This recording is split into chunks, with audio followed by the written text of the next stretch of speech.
Mexico denied access to a U.S. military deportation plane on Thursday. As we mentioned, 2 planes landed in Guatemala today. Meanwhile, here in Newark, the mayor says that he expects more deportations over the next few days.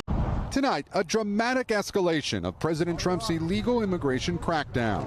The first of 1,500 extra troops touching down in El Paso, Texas to support border security. And for the first time, migrants being deported not on chartered flights like before, but on military aircraft.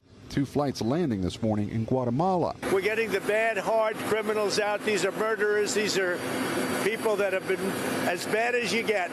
After a record 10 million illegal border crossings over the past 4 years, ICE now ramping up roundups of undocumented immigrants, making 538 arrests yesterday across the country, doubling its daily average in September. Cities including San Francisco, Salt Lake City, and Atlanta.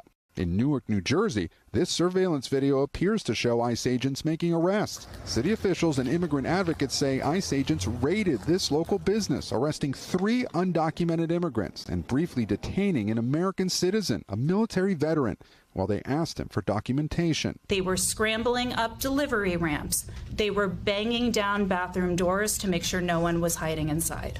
ICE doesn't call them raids, but targeted enforcement operations, adding agents sometimes encounter U.S. citizens while conducting field work and may request identification. Do you plan to use city resources to impede ICE? We're not going to participate in what we think is unlawful. Newark's Democratic Mayor Ras Baraka telling us late today there were 2 more operations in his city where more than a third of the population was born outside the U.S. Donald Trump won this election. What would you say to Trump supporters who are watching this and saying that's what we voted for? They're wrong.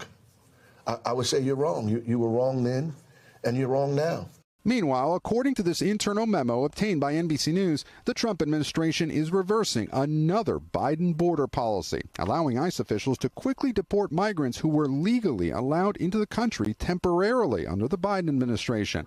Back in El Paso, Daniel de la Cruz lives just blocks from the border and praises President Trump for keeping his campaign promise on deportations. America needs to take care of the American people. I'm glad that Trump is in office implementing the law.